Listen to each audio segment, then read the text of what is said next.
हरियाणा की हर अपडेट के लिए बेल आइकन दबाएं और सब्सक्राइब करें STV हरियाणा न्यूज। किसानों के आंदोलन के वो 7 दिन, जी हां, किसानों के आंदोलन को 7 दिन बीत चुके हैं और इन दिनों में किस तरीके से किसानों ने अपने संघर्ष को अंजाम दिया, आइए आपको दिखाते हैं इस रिपोर्ट के जरिए।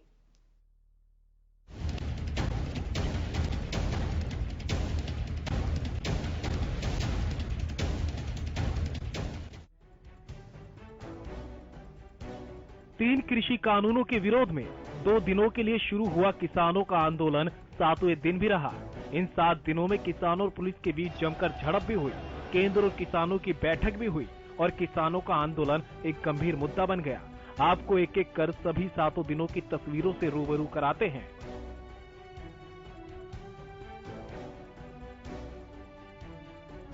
पहला दिन 26 नवंबर। वैसे तो किसानों ने 25 नवंबर से ही दिल्ली कूच करना शुरू कर दिया था, क्योंकि 26 नवंबर को दिल्ली चलो अभियान का पहला दिन था। 25 नवंबर की रात से ही किसान शंभू बॉर्डर पर जुटना शुरू हो गए थे, जिनको प्रशासन ने रोका था। दिल्ली कूच करने वाले किसानों का प्रदर्शन लगातार उग्र हो रहा था।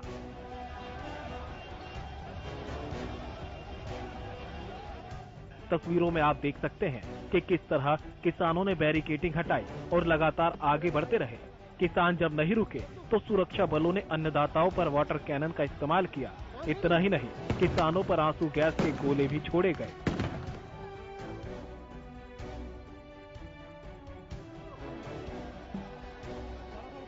दूसरा दिन 27 नवंबर।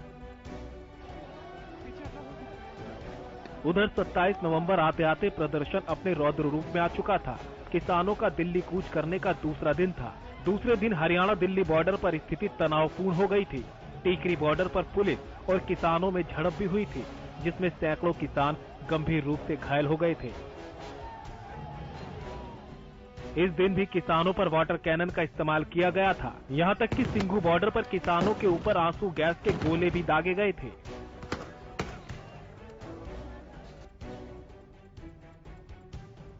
तीसरा दिन 28 नवंबर। उधर 28 नवंबर को कृषि कानूनों के खिलाफ विरोध प्रदर्शन जोरों पर था। इसी के चलते पंजाब से आए किसान लगातार दिल्ली बॉर्डर पर डटे हुए थे। जहां पंजाब से आए किसानों को अब हरियाणा के किसानों का भी समर्थन मिलना शुरू हो गया था। किसानों ने सरकार पर कथनी और करनी में फर्क का आरोप लगाया।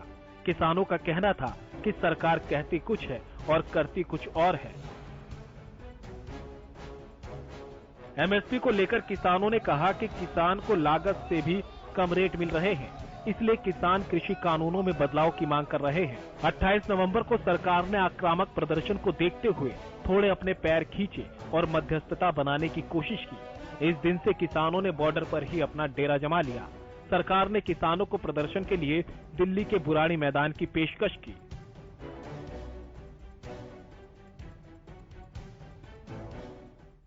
चौथा दिन 29 नवंबर। चौथे दिन भी कृषि कानून को लेकर सरकार और किसानों के बीच कोई बात नहीं बन पाई। एक तरफ जहां सरकार किसानों से बुराड़ी में इकट्ठा होने की अपील कर रही थी, तो वहीं दूसरी तरफ किसानों ने सरकार के प्रस्ताव को नामंजूर करते हुए बुराड़ी जाने से इनकार कर दिया। सिंघू बॉर्डर पर एक प्रेस कॉन्फ्रेंस कर किसान नेताओं ने कहा कि हम सरकार से बिना शर्त बातचीत करना चाहते हैं। किसान नेता ने कहा कि हम बुराड़ी नहीं जाएंगे, बल्कि उन्होंने रामलीला मैदान या जंतर मंतर की मांग की। पांचवा दिन 30 नवंबर। पांचवें दिन देश में एक अलग ही स्थिति थी। एक तरफ PM मोदी ने मन की बात में कृषि कानूनों के लिए जानकारी दी, तो वहीं उन्होंने आंदोलन को लेकर भ्रम फैलाए जाने का आरोप लगाया। उधर सरकार पर निशाना साधते हुए राहुल गांधी ने भी कांग्रेस कार्यकर्ताओं से किसानों का समर्थन करने की अपील की। पांचवें दिन भी किसान दिल्ली से लगने वाले सभी बॉर्डरों पर डटे रहे और कृषि कानूनों को वापसी की मांगों को लेकर अड़े हुए दिखे। उधर किसानों की समस्याओं को सुलझाने को लेकर सरकार में बैठकों का दौर जारी था। सिंघू बॉर्डर पर किसान नेताओं ने प्रेस कॉन्फ्रेंस कर सरकार से किसानों की बात मानने की अपील की और बात नहीं मानने पर नुकसान होने की चेतावनी दी। उधर वाराणसी में PM ने कृषि कानूनों पर सरकार की स्थिति साफ करते हुए इसे किसान हितैषी करार दिया। छठा दिन 1 दिसंबर। छठे दिन भी किसान प्रोटेस्ट पूरे जोर पर रहा। कृषि कानूनों को लेकर घमासान मची रही। छठे दिन दिल्ली की सीमाओं तक पहुंचे किसानों को केंद्र सरकार ने बैठक के लिए बुलाया। केंद्रीय कृषि मंत्री नरेंद्र सिंह तोमर ने बैठक की अध्यक्षता की।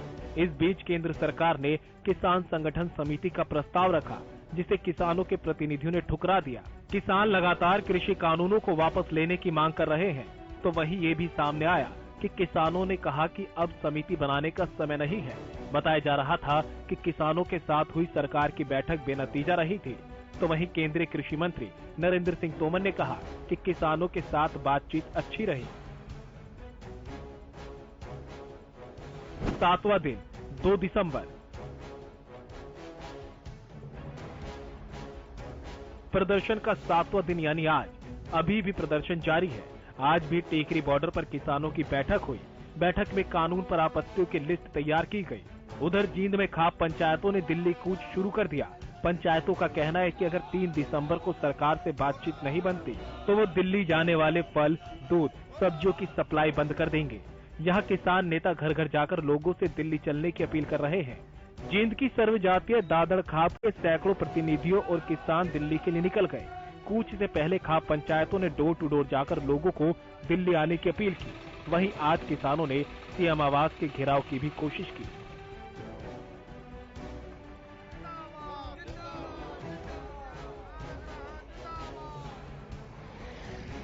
पहली तस्वीर, बैरिकेडिंग हटाते किसान। दूसरी तस्वीर, किसानों पर वाटर कैनन का इस्तेमाल। तीसरी तस्वीर, किसानों पर आंसू गैस के गोले दागे गए। चौथी तस्वीर, पुलिस और किसानों के बीच झड़प। पांचवी तस्वीर, शंभू बॉर्डर पर किसानों ने जमाया डेरा। छठी तस्वीर, टेकरी बॉर्डर पर रोटी पकाती महिलाएं। सातवीं तस्वीर, टेकरी बॉर्डर पर खाना खाते किसान। आठवीं तस्वीर, किसानों को लंगर बांटते श्रद्धालु। 9वीं तस्वीर, वाहे गुरु का कीर्तन करते किसान। 10वीं तस्वीर, दवाइयां बांटते किसान। 11वीं तस्वीर, दूध बांटते किसान। 12वीं तस्वीर, हरियाणवी कलाकार KDMD ने साझा किया मंच। 13वीं तस्वीर, सिद्धू मूसेवाला ने किया किसानों का समर्थन। विधायक सोमवीर सांगवान ने दिया किसानों को समर्थन, मंच किया साझा। किसान आंदोलन के बीच सक्रिय हुई खाप जींद खाप पंचायत मीटिंग। 16वीं तस्वीर, सोहना में 25 किसानों को सोहना पुलिस ने हिरासत में लिया।